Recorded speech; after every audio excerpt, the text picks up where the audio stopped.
मैं अभी बात करूंगा कि सब्जेक्ट में, ठीक है, सब्जेक्ट नॉलेज के साथ साथ हमें और क्या स्ट्रेटेजी साथ में मेंटेन करना चाहिए ताकि हम सब्जेक्ट में मेहनत करने के साथ साथ एग्जाम्पल्स हमें कंप्लीट करना है और हमें एक्सरसाइज के क्वेश्चंस भी करने हैं जो चैप्टर के एंड में आपको दिए जाते हैं। कई बार स्टूडेंट पूछते हैं कि सर वो इन टेक्स्ट क्वेश्चन हम छोड़ दें, केवल एक्सरसाइज करने हैं। नो स्टूडेंट, चॉइस नहीं चलेगी। 180 आउट ऑफ 180 का मतलब we don't have any choice. आपने किस तरह की मिस्टेक की है, मिस्टेक का रीजन क्या है, ये एनालिसिस होना बहुत जरूरी है। हमें हर चैप्टर की वीकनेस को उसी टाइम पर कंप्लीट करते हुए आगे बढ़ना है। आपके गलत किए हुए क्वेश्चंस को फिर से पढ़िए और एक बार ये देखिए कि आपने किस तरह की मिस्टेक्स की है, क्योंकि स्टूडेंट मिस्टेक हम करेंगे, इंसान है, हमसे मिस्टेक्स होंगी। हेलो डियर स्टूडेंट्स, मैं Jitendra Chandwani, deputy director Motion Education system NEET division Kota. आज बात करने आए हूँ उन स्टूडेंट से जो नीट 24 के लिए अपने आप को प्रिपेयर कर रहे हैं और वो ये एक्सपेक्ट करते हैं कि अगर हम अच्छी मेहनत करें तो केमिस्ट्री में 180 आउट ऑफ 180 लाया जा सकता है। यस डियर स्टूडेंट्स, अगर आप ये सोच पा रहे हैं कि आप 180 मार्क्स ला सकते हैं तो उन 180 मार्क्स को लाने में मैं आज आपकी हेल्प करने वाला हूं। एक स्ट्रेटेजी हम बनाएंगे और उस स्ट्रेटेजी में हम यूज़ करेंगे हमारे 7 गोल्डन रूल्स। तो स्टूडेंट्स, सबसे पहले अगर बात की जाए कि अगर हमें 180 केमिस्ट्री में स्कोर करना है,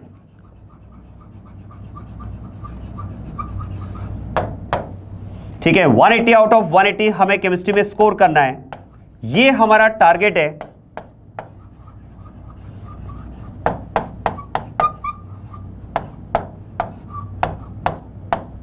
नीट 24 का स्टूडेंट, अगर आज से ही आप ये सपना देखना स्टार्ट करते हैं कि हमें नीट 24 में केमिस्ट्री में 180 आउट ऑफ 180 स्कोर करना है और उस पर अगर आप आज से काम करना स्टार्ट करते हैं तो स्टूडेंट आप यकीन मानिए ये काम बहुत डिफिकल्ट नहीं है, ठीक है, या ये कहा जाए कि ये काम असंभव तो नहीं है, ठीक है। आपको मेहनत करनी पड़ेगी, हर एक अच्छे टारगेट को अचीव करने के लिए हमें मेहनत करनी होती है, लेकिन अगर आप पूरी स्ट्रेटेजी के साथ में मेहनत करें, या ये कहा जाए कि स्मार्ट वर्क, ठीक है, हार्ड वर्क के साथ में अगर आप स्मार्ट वर्क को मिक्स कर दें तो डेफिनेटली ये टारगेट अचीव किया जा सकता है। और इसके लिए हम बात करेंगे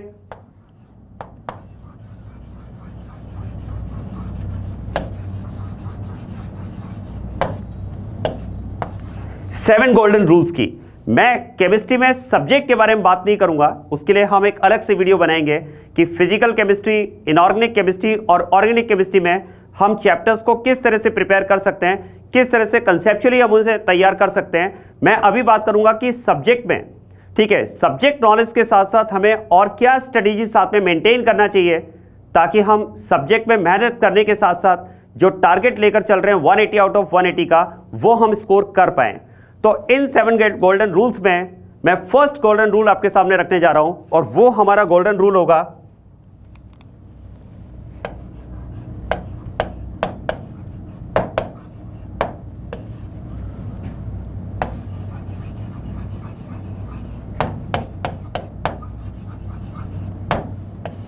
शॉर्ट नोट्स। स्टूडेंट्स जनरली क्या करते हैं, देखो, आप जब आपको क्लास में पढ़ाया जाता है तो आप क्लास नोट्स बनाते हैं और ये मोस्ट ऑफ स्टूडेंट में देखा गया है कि क्लास नोट्स के थ्रू ही आप हमेशा आगे रिवीजन करते हैं। स्टूडेंट्स एक बात सोचिए, जिस दिन आप फाइनल एग्जाम देने जा रहे होते हैं, जैसे अगर मैं नीट 23 की बात करूं, 7 मई को एग्जाम था संडे को, आप एक बात सोचिए कि 7 मई को जब आपका एग्जाम था और अगर आपको 5 या 6 मई को पूरा केमिस्ट्री का रिविजन करना है तो is it possible to revise complete chemistry through class notes? ये बिल्कुल पॉसिबल नहीं हो पाता है, क्योंकि आपको ओनली केमिस्ट्री नहीं पढ़ना होता है, उसके साथ में आपको फिजिक्स एंड बायोलॉजी भी पढ़ना होता है। तो स्टूडेंट्स ऐसे केस में आप कंप्लीट नोट्स का रिवीजन कर पाएं, इसके लिए शॉर्ट नोट्स प्रिपेयर करना बहुत जरूरी होता है, ठीक है। क्योंकि एक बात सोचिए, ऐसा नहीं है अगर आप मान लो 7th को आपका एग्जाम है, ठीक है, हम अगर बात करें कि 7th को आपका एग्जाम है और फर्स्ट से ही अगर आप रिवीजन प्लान स्टार्ट करते हैं, अपना रिवीजन स्टार्ट करते हैं, तो नो डाउट आप 6 डेज में फिजिक्स, केमिस्ट्री एंड बायोलॉजी का रिवीजन कंप्लीट कर पाएंगे। लेकिन एक बात सोचिए कि जो पार्ट आपने फर्स्ट और सेकंड को पढ़ा होगा उसमें गैप आने की वजह से हो सकता है कि 7th को जब आप फाइनल एग्जाम दे रहे हैं तो उसको रिकॉल करने में टाइम लगे। तो ऐसे में हमारी ये कोशिश रहती है कि फाइनल एग्जाम के दिन से 1 या 2 दिन पहले हम पूरा सिलेबस रिवाइज कर पाएं। अब फिजिक्स, केमिस्ट्री एंड बायोलॉजी को अगर आप पूरा सिलेबस केवल आप 2 दिन के अंदर रिवाइज करना चाह रहे हैं आपके फाइनल एग्जाम के दिन से पहले, तो ये मेन नोट्स के थ्रू तो पॉसिबल नहीं हो पाता है। तो ऐसे में शॉर्ट नोट्स की वहां पर बहुत इंपॉर्टेंस होती है। आप सोच कर देखिए कि अगर आपके पास फाइनल एग्जाम से पहले फिजिक्स का एक रजिस्टर हो, केमिस्ट्री का एक रजिस्टर हो और बायोलॉजी का एक रजिस्टर हो, अगर ये 3 नोटबुक्स आपके पास हो जिसमें आपने पूरे कंप्लीट सिलेबस के की कंसेप्ट्स को लिखा हुआ है, तो मेरे ख्याल से आप उस पार्ट को, उन 3 रजिस्टर को इन 2 दिन में कंप्लीट करके इस बात के लिए कॉन्फिडेंट हो सकते हैं कि आपने की कंसेप्ट्स को विद इन 2 डेज एग्जाम से जस्ट पहले 2 दिन में रिवाइज कर लिया है। और स्टूडेंट, जब आप 2 दिन पहले विद इन 2 डेज अगर आप रिविजन कर लेते हैं इन की कंसेप्ट्स का, तो एग्जाम के दौरान आपकी जो अटेम्प्टिंग है वो बहुत फास्ट हो जाती है। आप बहुत इजीली, बहुत जल्दी आप कंसेप्ट्स को रिकॉल कर पाते हैं क्योंकि फ्रेश आपने 1 या 2 दिन पहले ही उसको पढ़ा हुआ होता है। तो ऐसे में केमिस्ट्री में अगर हम 180 आउट ऑफ 180 स्कोर करना चाह रहे हैं तो हमें शॉर्ट नोट्स प्रिपेयर करना है। स्टूडेंट्स, शॉर्ट नोट्स कैसे बनाने, इसका मैं आपको 1 या 2 पॉइंट बताना चाहूंगा जो बहुत इंपॉर्टेंट है, क्योंकि कई बार स्टूडेंट का ये एक बहुत कॉमन प्रॉब्लम बता रहा हूं मैं आपको शॉर्ट नोट्स को लेकर के। स्टूडेंट्स कहते हैं कि सर शॉर्ट नोट्स हम बनाने लगते हैं, लेकिन शॉर्ट नोट किसी भी चैप्टर का बनाने के बाद में ऐसा लगता है कि वो मेन नोट्स के बराबर हो गया है। स्टूडेंट्स, शॉर्ट नोट्स बनाते टाइम आप 2 बातों का विशेष ध्यान रखें। एक तो ये गोल्डन रूल होता है शॉर्ट नोट्स बनाने में कि short notes are never explanatory. Short notes में कभी भी एक्सप्लेनेशन आपको ऐड नहीं करना होता है, ठीक है। शॉर्ट नोट्स सब्जेक्ट को समझने के लिए नहीं, सब्जेक्ट को रिकॉल करने के लिए, या क्या ये कहा जाए कि सब्जेक्ट को रिवाइज करने के लिए होता है। सब्जेक्ट को समझने के लिए आपके पास मेन नोट्स होते हैं, क्लास नोट्स होते हैं। तो जब भी आप शॉर्ट नोट बनाएंगे उसमें केवल और केवल आपको की कंसेप्ट लिखना होता है, उसका कोई एक्सप्लेनेशन आपको नहीं लिखना होता है। आप जब भी रिवीजन कर रहे हैं तो आप केवल की कंसेप्ट को ही तो रिवाइज करेंगे ना। हाँ, ये हो सकता है कि की कंसेप्ट रिवाइज करते टाइम कोई कंसेप्ट आपको नहीं समझ में आए, आपको ये उसको आप रिलेट नहीं कर पाए, उसका रीजन अगर आप रिकॉल नहीं कर पा रहे हैं, कोई प्रॉब्लम नहीं। मेन नोट्स भी तो आपके पास है ना। किसी भी कंसेप्ट को आप रिकॉल नहीं कर पा रहे हैं, उसका रीजन अगर आप नहीं समझ पा रहे हैं, नहीं रिकॉल कर पा रहे हैं, तो इमीडिएटली आप मेन नोट्स को देखकर उसका एक्सप्लेनेशन एक बार देख लें। लेकिन शॉर्ट नोट्स में किसी भी कंसेप्ट का कोई एक्सप्लेनेशन नहीं होगा। जैसे हम बात करते हैं कि बेंजीन अनसैचुरेशन टेस्ट नहीं देता है, तो बस आपको केवल शॉर्ट नोट्स में इतना ही लिखा हुआ होना चाहिए कि benzene does not give unsaturation test. उसका रीजन आपको नहीं लिखना होता है, रीजन आपके मेन नोट्स में होता है। क्योंकि जब आप एग्जाम से जस्ट पहले रिवीजन कर रहे हैं तो केवल आपको यह पता होना चाहिए कि बेंजीन अनसैचुरेशन टेस्ट नहीं दे रहा है, क्योंकि उसको रिवाइज करने के साथ में डेफिनेटली आप उसका रीजन भी अपने आप रिकॉल कर पाते हैं, क्योंकि साल भर आप पढ़ते हैं तो कंसेप्ट तो आपके क्लियर होते ही हैं। तो ऐसे में शॉर्ट नोट्स बनाते टाइम एक गोल्डन रूल तो ये रहेगा कि शॉर्ट नोट्स में केवल की कंसेप्ट्स आप लिखेंगे, किसी भी कंसेप्ट का रीजन, उसका एक्सप्लेनेशन आप ऐड नहीं करेंगे। दूसरा पॉइंट, कई बार ये बोल दिया जाता है या कई बार स्टूडेंट की एक जनरल हैबिट होती है कि जब आपको चैप्टर क्लास में डिलीवर हो रहा होता है, कोई भी चैप्टर आपको क्लास में पढ़ाया जा रहा है, जैसे अगर मैं बात करूं केमिकल इक्विलिब्रियम चैप्टर सपोज आपको पढ़ाया जा रहा है, तो ऐसे में स्टूडेंट क्या करते हैं, चैप्टर रन के साथ साथ ही उसके शॉर्ट नोट्स बनाना स्टार्ट कर देते हैं। स्टूडेंट, मैं आपको, ये मेरा एक व्यू है, ठीक है, कि मैं आपको एडवाइस नहीं करूंगा कि चैप्टर पढ़ाने के दौरान ही आप शॉर्ट नोट्स बनाएं। नो, आप चैप्टर को पहले कंप्लीट होने दें। चैप्टर जब पूरा कंप्लीट हो जाए, क्लास में जब चैप्टर ओवर हो जाए, आपको बोल दिया जाए कि केमिकल इक्विलिब्रियम हमारा फिनिश हो चुका है, उसके बाद में मैं आपको एडवाइस करूंगा कि आप उसके एटलीस्ट 150 से 200 क्वेश्चन प्रैक्टिस भी करें। जैसा कि आपने अगर मान लो कहीं पर ज्वाइन किया हुआ है तो डेफिनेटली आपको स्टडी मटेरियल प्रोवाइड किया जाता है, मॉड्यूल्स आपको प्रोवाइड किए जाते हैं जिसमें अलग अलग एक्सरसाइजेज होती हैं। आप उसकी फर्स्ट एक्सरसाइज कंप्लीट करें जिसमें यूजुअली 150 से 200 क्वेश्चंस आपको मिल जाते हैं। आप जैसे एक एग्जांपल लेकर चलते हैं, केमिकल इक्विलिब्रियम। क्लास में सर ने आपको केमिकल इक्विलिब्रियम पूरा पढ़ा दिया है, अब आप उसके 150 से 200 क्वेश्चन कर लें, और ये क्वेश्चन करने के बाद में, फर्स्ट एक्सरसाइज कंप्लीट करने के बाद में, अब आप केमिकल इक्विलिब्रियम के शॉर्ट नोट तैयार करेंगे। क्योंकि जब आप शॉर्ट नोट तैयार कर रहे हैं तो पहले तो पूरा चैप्टर आपने कंप्लीट पढ़ लिया है, दूसरा आपने उसके क्वेश्चन प्रैक्टिस भी कर ली है। जब क्वेश्चन आप कर लेते हैं तो आपको पता होता है कि इस चैप्टर में मेनली कहां से क्वेश्चन बनते हैं, किसी भी कंसेप्ट से किस तरह का क्वेश्चन पूछा जाता है, वो ऑलरेडी आप प्रैक्टिस में ले चुके हैं, ऑलरेडी आपको पता चल चुका है। जब आप चैप्टर को फिर से पढ़ेंगे शॉर्ट नोट्स बनाने के लिए तो हर टॉपिक में आपको पता होगा कि किस तरह का क्वेश्चन प्रैक्टिस आपने क्वेश्चन प्रैक्टिस के दौरान किया, उस कंसेप्ट में किस तरह का क्वेश्चन पूछा गया। क्योंकि जब आपको यह पता होता है कि इस टॉपिक में से किस तरह का क्वेश्चन पूछा जाता है तो शॉर्ट नोट्स आपके बहुत ही प्योर शॉर्ट नोट्स बन पाते हैं, एकदम प्रिसाइज वे में आप शॉर्ट नोट्स बना पाते हैं और वो की कंसेप्ट आप लिख पाते हैं जो आपको एग्जाम क्वेश्चन के दौरान यूज करना होता है। तो एक बात ध्यान रखें, शॉर्ट नोट्स एक्सप्लेनेशन नहीं होना चाहिए उसमें किसी भी तरह का। दूसरा, जब भी आप शॉर्ट नोट्स बनाएं, चैप्टर कंप्लीट करें, उसके 150 से 200 क्वेश्चन प्रैक्टिस पहले एक एक्सरसाइज कंप्लीट करें, फिर आप उस चैप्टर के शॉर्ट नोट बनाएं। मैं आपको गारंटी के साथ में कह रहा हूं वो शॉर्ट नोट्स आपके ऐसे होंगे जिसमें आगे कभी भी आप क्वेश्चन करेंगे, जैसे आपने मान लो सेकंड एक्सरसाइज कर रहे हैं, थर्ड एक्सरसाइज कर रहे हैं, अब आप शॉर्ट नोट्स को पढ़ करके वो एक्सरसाइज कीजिए, डेफिनेटली आप चैप्टर को बहुत फास्ट वे में कंप्लीट कर पाएंगे। तो शॉर्ट नोट्स हमारे लिए बहुत ही इंपॉर्टेंट टूल होता है केमिस्ट्री में, अगर आप टारगेट बना रहे हैं 180 आउट ऑफ 180 का। इसके बाद में बात करते हैं सेकेंड गोल्डन रूल, और सेकेंड गोल्डन रूल में आता है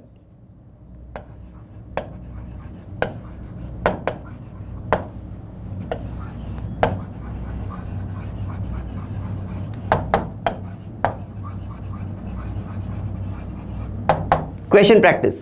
स्टूडेंट्स, क्वेश्चन प्रैक्टिस बहुत ही इंपॉर्टेंट है। जनरली स्टूडेंट्स को ऐसा लगता है कि हमने थ्योरी कंप्लीट कर ली है, इसका मतलब सब्जेक्ट अब हमारा तैयार हो चुका है। नो स्टूडेंट्स, अगर आपने थ्योरी कंप्लीट की है तो आप ऐसा मानकर चलें कि अभी आप अपने टारगेट में 40% पार्ट ही कंप्लीट कर पाए।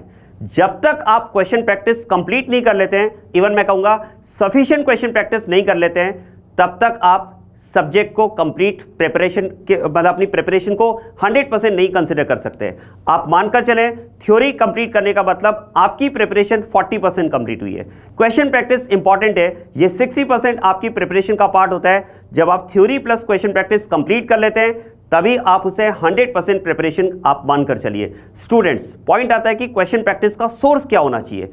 अगर आप नीट 24 के लिए टारगेट बना रहे हैं कि केमिस्ट्री में मुझे 180 आउट ऑफ 180 स्कोर करना है, तो मैं आपको एडवाइस करूंगा कि क्वेश्चन प्रैक्टिस के लिए जो सोर्स आप यूज करेंगे,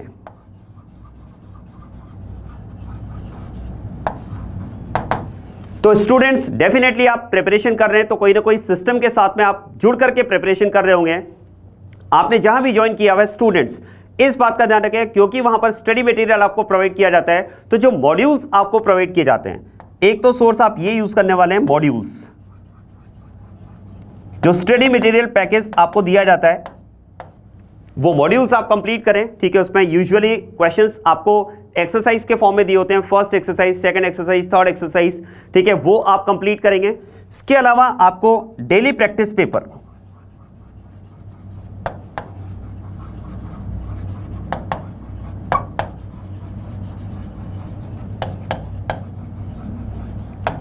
या ये कहा जाए कि डेली प्रैक्टिस शीट जो आपको दी जाती है, ठीक है, ये यूजुअली आपके चैप्टर के सब टॉपिक्स को पॉलिश करने के लिए बनाई जाती है, उसके लिए आपको दी जाती है। तो आप डेली प्रैक्टिस शीट जो है वो भी आप उसमें आप जरूर ऐड करेंगे। इसके बाद में आता है फिर एनसीईआरटी। एनसीईआरटी के क्वेश्चन आपको जरूर जरूर जरूर करना है। स्टूडेंट्स, एक बार मैं फिर से रिपीट करना चाहूंगा, एनसीईआरटी के क्वेश्चन आप जरूर करेंगे। और एनसीईआरटी में 3 तरह के क्वेश्चन आपको मिलेंगे, in text question, examples and exercise. Students, हमें सारे ही करने हैं, ठीक है, इन टेक्स्ट क्वेश्चन करने हैं,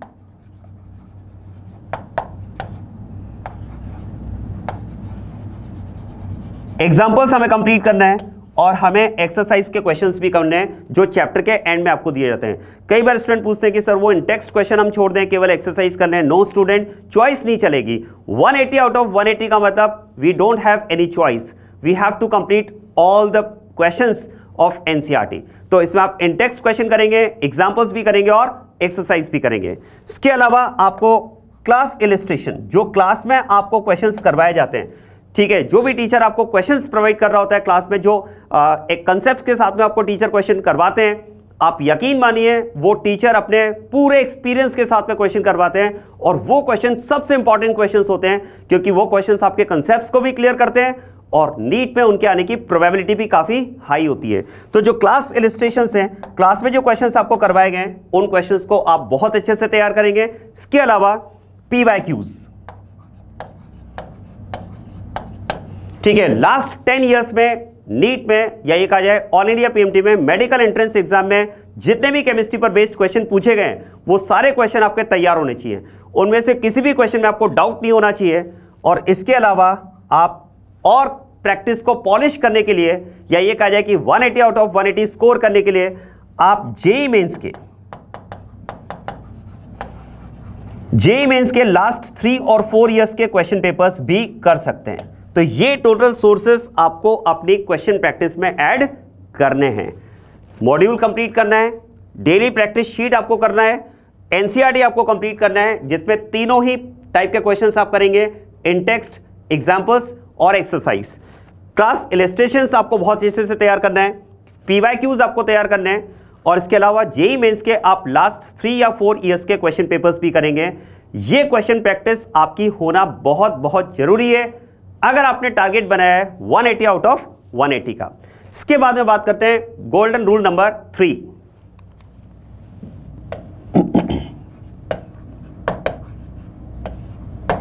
थर्ड गोल्डन रूल में आता है रिवीजन प्लान। आपको अपने चैप्टर्स का, पूरे कंप्लीट केमिस्ट्री सिलेबस का proper revision plan, full proof plan आपको पहले से बनाकर रखना है। स्टूडेंट्स, आप रिवीजन जब टाइम टू टाइम नहीं करते हैं तो लास्ट में रिवीजन का बहुत ज्यादा प्रेशर स्टूडेंट फील करते हैं। ठीक है, आप चैप्टर पढ़ते जाते हैं, टेस्ट देते जाते हैं, फिर चैप्टर पढ़ते जाते हैं, टेस्ट देते जाते हैं। ठीक है, कई बार ऐसा होता है कि जो पहला चैप्टर आपने पढ़ा उसमें इतना ज्यादा गैप आ जाता है 4 to 5 मंथ्स का कि उस चैप्टर को पढ़ते टाइम आपको ऐसा लगता है कि आप इस चैप्टर को पहली बार पढ़ रहे हैं, एकदम न्यू चैप्टर पढ़ रहे हैं। स्टूडेंट, किसी भी चैप्टर को रिवाइज करते टाइम अगर आपको ऐसा लगता है कि आप इस चैप्टर को पहली बार पढ़ रहे हैं, सब कुछ आपको नया लग रहा है, इसका मतलब डेफिनेटली आपने रिवीजन में टाइम गैप ज्यादा दिया है। किसी भी चैप्टर के रिवीजन में आपको गैप बहुत ज्यादा नहीं देना होता है। ठीक है, इसलिए प्रॉपर रिवीजन प्लान आप बना करके ही आगे बढ़े।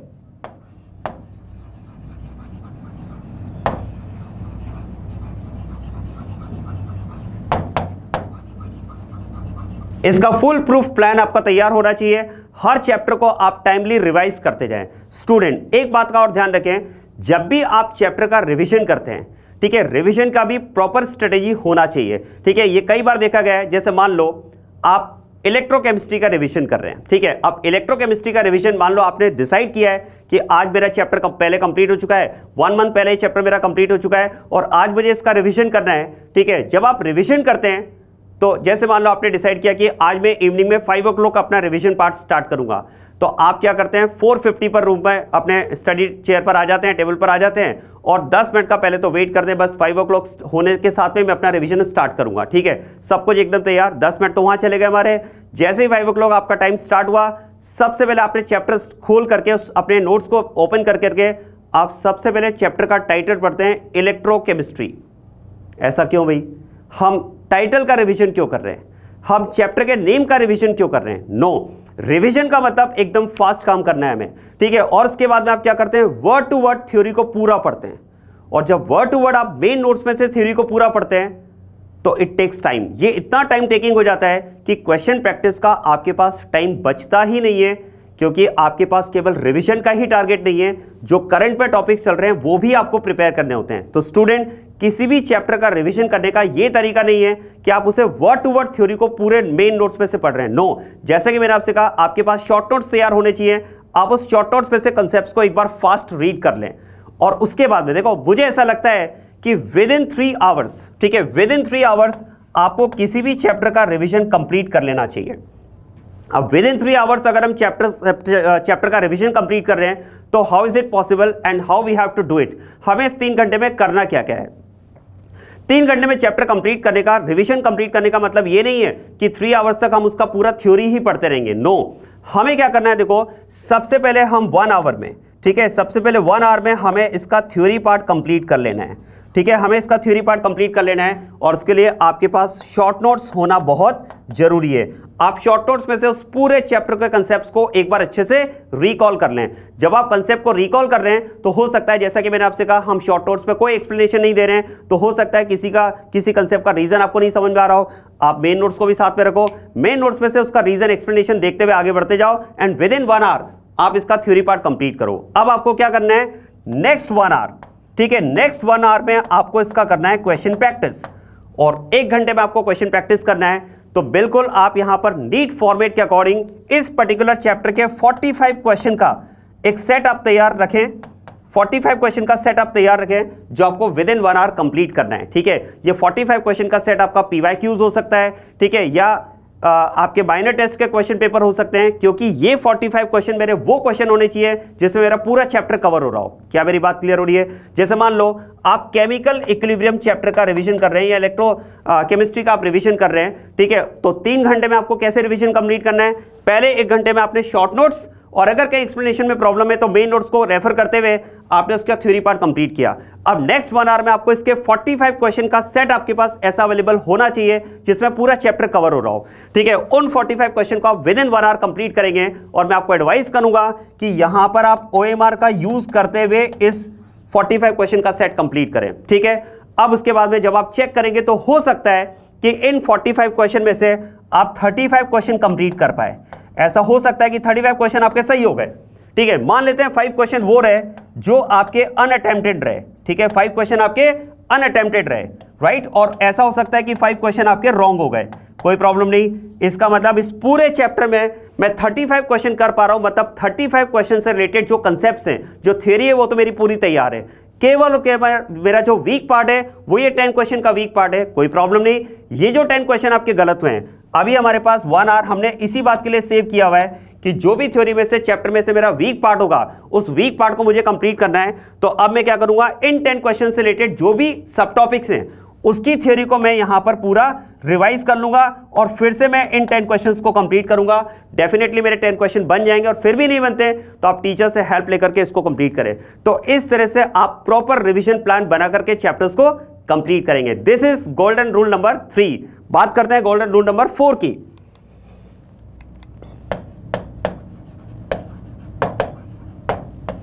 यस, ये जो 4th गोल्डन रूल हमारा होगा दैट इज एनालिसिस।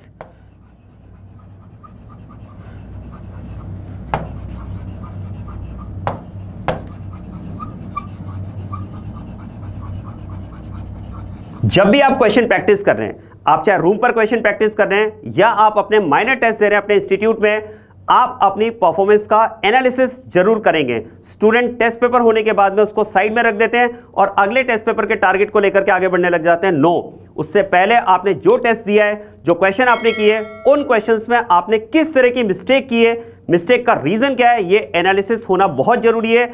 हमें हर चैप्टर की वीकनेस को उसी टाइम पर कंप्लीट करते हुए आगे बढ़ना है, अदरवाइज हर चैप्टर की वीकनेस को आप छोड़ते जाएंगे तो लास्ट में ये बहुत बड़ा बंडल तैयार हो जाएगा आपकी वीकनेसेस का। तो वो बंडल हम तैयार नहीं करेंगे, हम टाइम टू टाइम अपनी वीकनेस को स्ट्रेंथ बना करके आगे बढ़ते रहेंगे। तो आपको हमेशा एनालिसिस करना है। जब भी आप रूम पर क्वेश्चन प्रैक्टिस कर रहे हैं, मान लो आपने मॉड्यूल के क्वेश्चन किए, उस एक्सरसाइज में कौन से क्वेश्चन आपने गलत किए, ठीक है, या टेस्ट पेपर आपने दिया उसमें कौन से क्वेश्चन आपने गलत किए, उस गलत होने का रीजन आप ढूंढिए। देखो, गलत होने का रीजन क्या हो सकता है, ठीक है, आपकी मिस्टेक्स का, आपने की हुई मिस्टेक का रीजन क्या हो सकता है। पहला रीजन हो सकता है ये एक सिली मिस्टेक आपकी यहां पर क्वेश्चन में हुई हो। क्वेश्चन गलत होने का पहला रीजन क्या हो सकता है, सिली मिस्टेक हो सकता है, रीडिंग एरर रही हो सकता है क्वेश्चन पढ़ते टाइम आप उसके कीवर्ड्स को स्किप कर गए हो, इनकरेक्ट को करेक्ट पढ़ लिया हो, नॉट करेक्ट, ट्रू, फॉल्स, इस तरह की मिस्टेक्स होती है, ठीक है। इनसॉल्युबल को सॉल्युबल मानते हुए क्वेश्चन कर लिया है, ठीक है। 2 मोल से रिलेटेड क्वेश्चन पूछा है, आपने 1 मोल का ही आंसर दे दिया, ठीक है। ये इनको हम बोलते हैं रीडिंग एरर्स, इनको हम बोलते हैं सिली मिस्टेक्स। तो हो सकता है आपके क्वेश्चन गलत होने का पहला रीजन सिली मिस्टेक्स का हो। दूसरा रीजन हो सकता है इसमें आपका थ्योरी पार्ट आप रिकॉल नहीं कर पाए हो, कंसेप्ट को आप रिकॉल नहीं कर पाए हो सकता है उस थ्योरी को पढ़े हुए टाइम गैप हो चुका हो और वो कंसेप्ट आप रिकॉल नहीं कर पाए, ये सेकंड रीजन हो सकता है। या थर्ड रीजन हो सकता है कंसेप्चुअल एरर, कि आपको थ्योरी भी पता थी, आपने क्वेश्चन को भी सही पढ़ा, फिर भी मिस्टेक हो गई, मतलब कंसेप्ट को अप्लाई करते टाइम कोई ना कोई मिस्टेक हुई है। तो स्टूडेंट अपनी रीडिंग हैबिट्स को प्रॉपर रखें, क्वेश्चन को पढ़ते टाइम आप ओवर एक्साइटमेंट में क्वेश्चन नहीं पढ़ें, बहुत कूल रिलैक्स काम होकर के क्वेश्चन को पढ़िए, अंडरलाइन जरूर करें, कीवर्ड्स को अंडरलाइन करें, सारे ऑप्शंस को पढ़िए। इस तरह से आप अपनी सिली मिस्टेक्स को बचा सकते हैं। आपको लगता है कि थ्योरी को पढ़ने में गैप आ चुका है, तो जैसे कि मैंने आपसे कहा, revision plan proper, follow golden rule number 3 इस गैप को कम करने के लिए। और थर्ड, कंसेप्चुअल एरर लगती है, आप टीचर से कंसल्ट करें, अपने उस पार्ट को स्ट्रॉन्ग करके, उस कंसेप्ट को स्ट्रॉन्ग करके आगे बढ़े। तो इस तरह से गोल्डन रूल नंबर 4 को हम कंप्लीट करेंगे। अब इसके बाद में आता है गोल्डन रूल नंबर 5।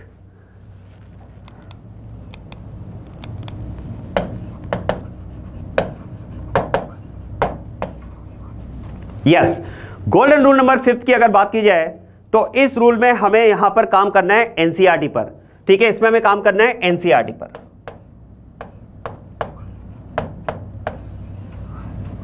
जैसे कि मैंने आपसे कहा कि क्वेश्चन प्रैक्टिस में तो आपको एनसीईआरटी करना ही है, लेकिन क्वेश्चन प्रैक्टिस के साथ साथ हमें इस बात का भी ध्यान रखना है, क्वेश्चन प्रैक्टिस के साथ साथ हमें इस बात का भी ध्यान रखना है कि हमारा थ्योरी पार्ट भी स्ट्रांग होना चाहिए, ठीक है, आप ये मानकर चले कि एनसीईआरटी हमारे लिए बिल्कुल ब्रह्मास्त्र का काम करेगी हमारे उस टारगेट को अचीव करने में जो हमने बनाया है 180 आउट ऑफ 180 का। स्टूडेंट्स, अगर मैं बात करूं एनसीईआरटी की, तो इसमें physical chemistry, inorganic chemistry and organic chemistry, ठीक है, इनकी एनसीईआरटी को आपको कैसे प्रिपेयर करना है। जहां तक फिजिकल केमिस्ट्री की बात है तो आप चाहें तो इसका थ्योरी पार्ट स्किप करके आप ओनली क्वेश्चन प्रैक्टिस कर सकते हैं। फिजिकल केमिस्ट्री में आप ओनली क्वेश्चन प्रैक्टिस कर सकते हैं। यस, क्वेश्चन प्रैक्टिस करते टाइम कई बार स्टूडेंट ये कहते हैं कि सर उसमें बहुत सारे क्वेश्चंस ऐसे दिए हुए हैं जिनमें कैलकुलेशंस बहुत कॉम्प्लेक्स कैलकुलेशंस हैं, ठीक है। ऐसे केस में देखो बहुत लेंथी कैलकुलेशन वाले क्वेश्चंस को या बहुत कॉम्प्लेक्स कैलकुलेशन वाले क्वेश्चंस को भी आप स्किप कर सकते हैं,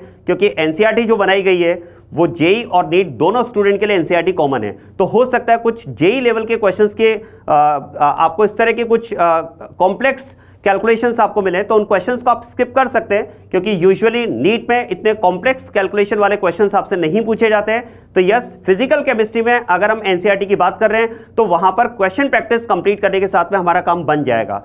लेकिन अगर बात की जाए इनऑर्गेनिक केमिस्ट्री की, इनऑर्गेनिक केमिस्ट्री में थ्योरी एंड क्वेश्चन प्रैक्टिस, ठीक है, थ्योरी एंड क्वेश्चंस दोनों ही आपको कंप्लीट करना है बच्चा। थ्योरी एंड क्वेश्चंस दोनों आपके कंप्लीट होने चाहिए। थ्योरी वेरी इंपॉर्टेंट, आपको इनऑर्गेनिक केमिस्ट्री में एक एक लाइन पता होना चाहिए कि वहां पर क्या क्या इनऑर्गेनिक केमिस्ट्री में दी गई है, क्योंकि आपने देखा होगा कि असर्शन रीजन में एनसीईआरटी से डायरेक्ट क्वेश्चंस मतलब थ्योरी में से स्टेटमेंट्स को उठा करके क्वेश्चन दिए गए, ठीक है। ये साल भी हुआ है, लास्ट ईयर भी हुआ था। तो थ्योरी पार्ट आपका बहुत ही स्ट्रांगली प्रिपेयर होना चाहिए जहां तक इनऑर्गेनिक केमिस्ट्री की बात है, ठीक है। अगर हम बात करें ऑर्गेनिक केमिस्ट्री की, तो ऑर्गेनिक केमिस्ट्री में भी जो इनऑर्गेनिक केमिस्ट्री का पॉइंट है वो ही अप्लाई होता है। यहां भी आपका theory and question practice complete होनी चाहिए, मतलब क्वेश्चन में इन टेक्स्ट क्वेश्चन, एक्सरसाइज एंड अगर बात की जाए एग्जांपल सारे कंप्लीट होने चाहिए। साथ में इसका थ्योरी पार्ट भी आपका बहुत स्ट्रांगली तैयार होना चाहिए, क्योंकि आप मानकर चलें कि जो असर्शन रीजन के क्वेश्चन है वो यूजुअली आपके थ्योरेटिकल क्वेश्चंस दिए जाते हैं, थ्योरी पर बेस्ड क्वेश्चन दिए जाते हैं, और वो आपको उसके लिए ऑर्गेनिक केमिस्ट्री और इनऑर्गेनिक केमिस्ट्री की थ्योरी बहुत अच्छे से तैयार होनी चाहिए। कई बार स्टूडेंट कहते हैं कि सर क्या हम कई बार हम इंस्टीट्यूट में पढ़ रहे हैं तो सर हमें पढ़ा रहे हैं और सर का ये कहना है कि मैं जैसे मान लो मैं अगर बात करूं ऑर्गेनिक केमिस्ट्री में पढ़ा रहा हूं और मैं अगर आपको कहता हूं कि मैं एनसीईआरटी के कांसेप्ट्स को कवर करते हुए चल रहा हूं, तो देखो ओनली मैं नहीं, हर teacher organic chemistry, inorganic chemistry या फिजिकल केमिस्ट्री जो भी है एनसीईआरटी के कांसेप्ट्स को कवर करके ही आपको नोट्स बनाते हैं, नोट्स आपको लिखवाते हैं। लेकिन बेटा फिर भी मैं कहूंगा कि आप एनसीईआरटी को जरूर पढ़िए, क्योंकि जो कंसेप्ट हम आपको डिलीवर कर रहे हैं वो एनसीईआरटी में दिया हुआ है, लेकिन हमने जिस तरह से कंसेप्ट आपको डिलीवर किया है, जिस लैंग्वेज में कंसेप्ट आपको डिलीवर किया है, वो एक इजी लैंग्वेज में आपको कंसेप्ट हमने डिलीवर किया है। हो सकता है सेम कंसेप्ट को एनसीईआरटी ने कुछ इस तरह से लैंग्वेज में लिखा हुआ है कि आप उसको रिलेट ना कर पाए। तो मैं आपको एक बात बता दूं कि आप में ये एबिलिटी आप अपने अंदर डेवलप करो कि आप एनसीईआरटी लैंग्वेज को कंसेप्ट्स के साथ में इजीली रिलेट कर पाओ। क्या मेरी बात क्लियर हो रही है? Develop ability to understand the concept in NCERT language. NCERT language में आपको कंसेप्ट को अंडरस्टैंड करना पड़ेगा, ये बहुत बहुत बहुत जरूरी है अगर आप क्वेश्चन में एरर से बचना चाहते हैं, अगर आप क्वेश्चन में टाइम लगाने से बचना चाहते हैं तो ये काम आपको करना होगा। This is golden rule number 5। बात करते हैं गोल्डन रूल नंबर 6 की।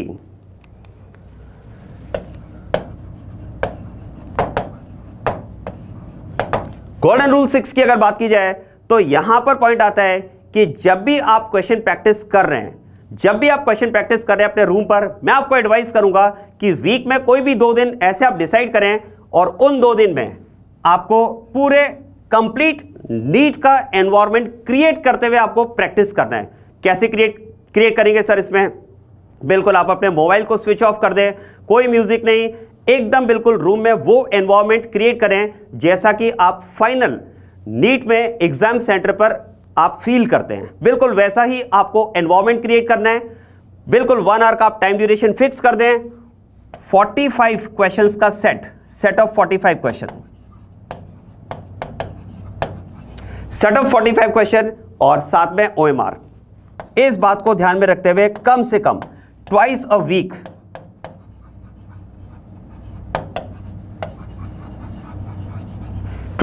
आपको अपने क्वेश्चन की प्रैक्टिस इस फॉर्मेट में करना चाहिए, ताकि जब भी आप नीट में एग्जाम देंगे आपके ऊपर नीट का एनवायरनमेंट का कोई प्रेशर नहीं होना चाहिए। इसको बिल्कुल आप ऐसे समझ सकते हैं कि कोई भी क्रिकेट टीम जब इंडियन टीम बाहर खेलने जाती है या बाहर की कोई टीम अगर इंडिया में खेलने आती है तो वो प्रैक्टिस उस पर्टिकुलर सीरीज के लिए अपनी कंट्री में नहीं करते, जहां उन्हें खेलना है, मान लो इंडिया को अगर ऑस्ट्रेलिया में खेलना है तो वो उस सीरीज के लिए 15 दिन पहले या 10 दिन पहले का अपना शेड्यूल बना करके वहीं पर प्रैक्टिस करते हैं।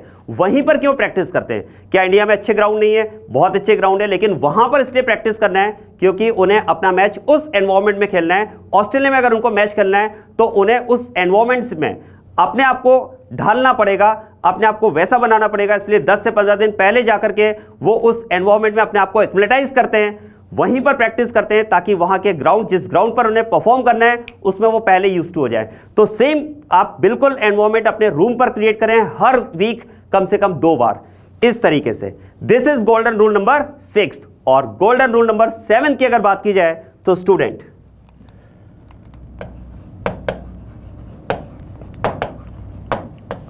जब भी आप क्वेश्चन प्रैक्टिस करेंगे, चाहे रूम पर क्वेश्चन प्रैक्टिस करें या जब भी आप टेस्ट दे रहे हैं, आपके माइनर टेस्ट, मेजर टेस्ट जो भी हो रहे हैं, डेफिनेटली कुछ क्वेश्चंस ऐसे होंगे जिनमें आप मिस्टेक्स कर रहे होंगे। जो भी क्वेश्चंस आपने मिस्टेक किए हैं, एक अलग से एक नोटबुक, एक रजिस्टर आप मेंटेन करें और जिन क्वेश्चंस में आपने गलतियां की है उन क्वेश्चंस को आप उस रजिस्टर में जरूर नोट करें। साथ में आप ये भी नोट करें कि आपने इस पर्टिकुलर क्वेश्चन में क्या मिस्टेक की है, किस तरह की मिस्टेक की है। और मैं आपको एडवाइस करूंगा इस तरह से चैप्टर वाइज अगर आप एक रजिस्टर मेंटेन कर रहे हैं और चैप्टर वाइज क्वेश्चन का एक तरह से कह सकते हैं कलेक्शन तैयार कर रहे हैं उन क्वेश्चंस का जो कहीं ना कहीं आपने क्वेश्चन करते टाइम गलत किया है, चाहे क्वेश्चन प्रैक्टिस के दौरान रूम पर, या हो सकता है आपने क्लास में कोई क्वेश्चन गलत किया हो जब इलस्ट्रेशन सर करवा रहे हो, या हो सकता है जब आपने टेस्ट दिया हो, माइनर टेस्ट दिया हो, तब आपने क्वेश्चन गलत किया हो। तो चैप्टर वाइज आप ऐसे क्वेश्चंस का कलेक्शन तैयार रखें और जब भी उस चैप्टर का आगे टेस्ट लिया जाए आप उन मिस्टेक्स वाले रजिस्टर को निकालिए और उस चैप्टर के आपके गलत किए हुए क्वेश्चंस को फिर से पढ़िए और एक बार ये देखिए कि आपने किस तरह की मिस्टेक्स किए। क्योंकि स्टूडेंट, मिस्टेक हम करेंगे, इंसान है, हमसे मिस्टेक्स होंगी, लेकिन मिस्टेक्स रिपीट ना हो इसकी अकाउंटेबिलिटी हमें लेनी पड़ेगी। इसके लिए हम अकाउंटेबल है कि हम मिस्टेक करने के लिए फ्री हैं। हमें कोई इसके लिए ये नहीं कह सकता कि आप लाइफ में कभी मिस्टेक नहीं कर सकते। मिस्टेक हम कर सकते हैं, लेकिन कोई भी मिस्टेक को रिपीट करने का हमें अधिकार नहीं है। अगर हमने टारगेट बनाया है 180 आउट ऑफ 180 का, तो स्टूडेंट मिस्टेक का एक रजिस्टर मेंटेन करें और जब भी आप उस चैप्टर से रिलेटेड टेस्ट देने जा रहे हैं तो उन मिस्टेक्स को पढ़कर जाइए ताकि सेम मिस्टेक रिपीट ना हो। क्योंकि मिस्टेक अगर रिपीट होगी तो इट बिकम्स ब्लंडर, और ब्लंडर करने का अधिकार एक डॉक्टर को नहीं हो सकता। तो स्टूडेंट, ये हमारे गोल्डन रूल्स हैं। ये 7 गोल्डन रूल्स अगर आप मेंटेन करते हैं, ये स्ट्रेटेजी अगर आप बनाते हैं और चैप्टर्स को अगर आप बहुत अच्छे से तैयार करते हैं, तो मैं आपको यकीन दिलाता हूं, इस बात का कॉन्फिडेंस हम रख सकते हैं कि नीट 24 में जो हम टारगेट बना रहे हैं 180 आउट ऑफ 180 केमिस्ट्री में स्कोर करने का, वो हम इजीली अचीव कर पाएंगे। तो हो आप तैयार? Wish you all the best.